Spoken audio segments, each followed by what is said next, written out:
बहुत कृपा। सब एक साइड में, ऐसे ऐसे साइड में, ऐसे पूरे में, क्योंकि सब आ जाए। हाँ, ऐसे सब। अब आपको जो कोई प्रश्न पूछना हो तो आप पूछ सकते हैं, बच्चों को पूछना हो तो पूछ सकते हैं, या आपको जो पूछना हो। महाराज जी, आपकी ऐसी कृपा हुई है कि हमने तो कभी सोचा भी नहीं था कि आपका हमारा दर्शन होगा। हम तो इस शहर में मालूम नहीं था कि आपका स्थान कहाँ पे है, क्या नहीं है, लेकिन आपने ऐसा आशीर्वाद दिया, पूरे महाविद्यालय परिवार का आशीर्वाद दिया। आप धन्य हो गए हम तो आज। लाडली जी की, श्री जी की कृपा से ही। आप बच्चों कोई प्रश्न ऐसा किसी का जो आपको मन में लगता हो वो कर सकते हैं। भक्ति में एकाग्रता कैसे लाए? हाँ, बहुत सुंदर आपका प्रश्न बच्चा। भक्ति में एकाग्रता के लिए पहले जो हमारे गलत जगह जगह गलत भावनाओं में मन जाता है, पहले उसका त्याग करना पड़ता है। उसके त्याग के लिए नाम हम बिना एकाग्रता के भी जपें तो अपना काम करता है। जैसे हम आग को भाव से छुएं तो जल जाएंगे ना, कोई ज़बरदस्ती छुआ दे तो जल जाएंगे ना, भूल से छू जाएं तो जल जाएंगे ना।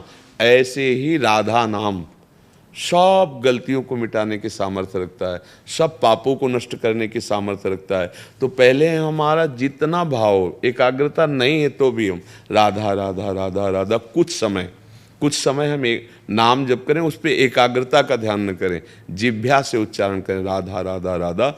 इसमें जो रस बनता है राधा रस, ये अंदर जाता है जब, तो ये पाप नष्ट करता है। जैसे हम भगवान का चरणामृत लेते हैं ना, तो हमारे पाप नष्ट करता है, अकाल मृत्यु के योग को मिटा देता है। अकाल मृत्यु हरणम सर्वव्याधि विनाशनम श्री कृष्ण पादोदकम पीत्वा पुनर्जन्म न विद्यते। भगवान का चरणामृत जैसे हमको अकाल मृत्यु से बचाता है, पाप नष्ट करता है, जन्म मरण के दुख से मिटाता है, ऐसे हर क्षण चरणामृत बनता है यहाँ नाम जापक का। जैसे हम राधा राधा राधा, तो यहाँ जो रस आया उसको जो हम लेते तो हमारे पापों को नष्ट करके हमारी बुद्धि को प्रकाशित करता है। तब हम देख पाते हैं जो हम गलत आचरण करने जा रहे हैं या गलत आचरण किए या जो गलत संग है, हमको इसका त्याग करना चाहिए। तो बिना गलत आचरणों का त्याग के मन एकाग्र नहीं होता, क्योंकि मन ही तो संसार में जाता है। तो अपने सब ये प्रार्थना, अपने घर के बच्चे हो, कोई भी बच्चा तब तक उस व्यक्ति का, उस बच्चे का संग अपने गुरुजनों से बात, महाराज ऐसी ऐसी बात ये गलत है, हाँ, बस उसका त्याग दे। वो दोस्त नहीं जो गंदी बात सिखावे, वो दोस्त नहीं जो गंदे आचरणों में ले जाए, वो दुश्मन है, वो शत्रु है, ऐसा नहीं। दोस्त वही है जो कुपंथ से हटाकर सुपंथ में। जैसे हम प्रार्थना करेंगे कि आप सब बच्चे ऐसी गलतियों में न फंसना। ये जो आजकल वो चला है ना, बॉयफ्रेंड गर्लफ्रेंड का, वो नहीं चला। हाँ बच्चों, इस गलती को स्वीकार न करना, नहीं गृहस्थ धर्म में आप योग्यता खो देंगे। आप एक अच्छे सदगृहस्थ हो करके, ऐसा जैसा हमारे शास्त्रों में लिखा है कि वो गृहस्थ भी भगवत प्राप्त हो जाता है, आप फिर बहुत गलती हो जाएगी। कोई भी, सबसे पहली बात, भक्ति में रस पाने के लिए असाधनों का त्याग किया। असाधन मतलब गलत बातों का त्याग किया जाता है, और यही अवस्था है जहाँ से हमारे संस्कारों का सृजन होता है। हम बहुत अच्छे हमारे देश के काम, बहुत अच्छे समाज के काम में देखो, स्त्री शरीर में है पर हमारा राष्ट्रपति कौन है? हाँ, है ना। तो आप सोचो, राष्ट्रपति है, शरीर स्त्री का है पर हमारे राष्ट्र की स्वामी है नहीं? तो आप सब बच्चे क्यों नहीं बन सकते? आप हमारे देश के विशेष पदों में, आप हमारे समाज के विशेष पदों में, और देखो हम भी किसी माँ से ही तो प्रकट हुए, उनका भी शरीर स्त्री से ही था। अगर हम अपने आचरण ठीक रख लेंगे तो हम अपने देश के काम में आ जाएंगे, अपने समाज के काम में आ जाएंगे, अपने भगवान की प्रसन्नता का। तो इसलिए कोई भी बच्चा अगर कोई गंदी बात, कोई हरकत, गंदी चेष्टा, कोई गंदे इशारे, कोई गंदे दृश्य दिखाता हो, तत्काल अपने गुरुजनों से, अपने टीचर से, अपने माता पिता से उसकी शिकायत करे, कभी उसका संग न करें। अगर आप ऐसे चलोगे और राधा राधा नाम जप करोगे। और तीसरी बात, भोजन सुधार। ये जो आजकल बच्चों बाजार की वो जैसे नहीं कहते पिज्जा विजा क्या नहीं, ये सब चीजें बहुत गंदी, तुम्हारे लीवर को खराब करेंगी, तुम्हारी बुद्धि को खराब। अच्छी जरूर लगती खाने में, हाँ अधिकतर घर का टिफिन पाने की कोशिश करो, अपने माता पिता से 2 पराठा 2 रोटी जो बन जाए, भोजन शुद्ध तो बुद्धि शुद्ध। अच्छा, आप बाजार में शीशा के अंदर बहुत बढ़िया लग रही सामग्री, लेकिन बनाने वाले ने कैसे बनाया, उसके विचार कैसे थे, और वो स्वास्थ्य आजकल जो है सब बीमारी का घर है ये बाजार की चीज़ें। तो जहाँ तक हो सके बाजार की चीज़ों से बचो, ऐसी चीज़ें जो वहाँ तली गई हैं बनाई गई, अपने घर में आओ और उसको बनवा करके प्रभु को अर्पित करके पाओ तो बुद्धि शुद्ध रहेगी।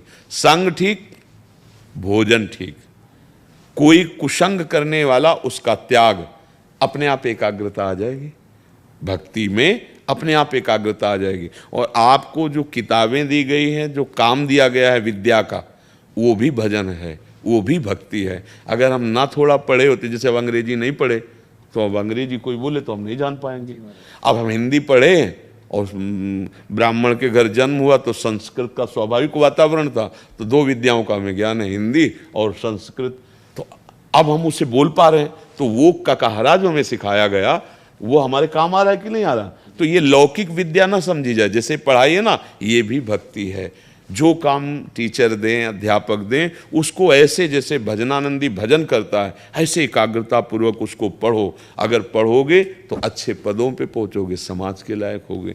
समझ रहे? तो राधा नाम जपना, कुसंग का त्याग करना, पवित्र और सात्विक भोजन पाना, और अपनी पढ़ाई को भजन मानना, साधना मानना, बस इसमें ही सब कुछ प्राप्त हो जाएगा आप लोगों को। भोजन बहुत सुधार करो, भोजन गलत हो जाएगा तो हमारा बुद्धि निर्णय ठीक नहीं करेगी। जैसे देखो थोड़ा कोई नशा कर लेता है ना, तो देखो उसकी बुद्धि बिगाड़ दी ना। ऐसे हर वस्तु का प्रभाव है। हम ये गंदे लोगों के द्वारा बनाई हुई गंदी भावनाओं से तुम्हें लगता है वो बहुत स्वादिष्ट, उसका प्रभाव शरीर के लिए और पवित्रता के लिए, दोनों के लिए हानिकारक है। हाँ, तो भोजन सुधार, कुसंग का त्याग, राधा नाम जप, अपनी पढ़ाई को भजन मानना, साधना मानना। और सुबह कै बजे उठते हैं आप लोग? 6 से 5 के बीच। हाँ, बहुत सुंदर, बहुत सुंदर। एक दिन वो एक विद्यालय के बच्चे आए थे, दिनचर्या बताई थी। आपको पता है वो दिनचर्या? अपने बच्चों को दिनचर्या, आप वो दिनचर्या देखिएगा जो सेट हो जाए, वो दिनचर्या बच्चों को बता दीजिएगा। एक बार वो पूरी दिनचर्या है ना, हाँ वो दिनचर्या। और स्कूल में प्रार्थना आदि तो होती ही होगी। हाँ, बहुत सुंदर, बहुत सुंदर। और हमें लगता है कि 5-10 मिनट थोड़ा महापुरुषों की कोई चरित्र या अध्यात्म की कोई बातें, जिससे बच्चों की बुद्धि पवित्र हो, अध्यात्म ही कर सकता है।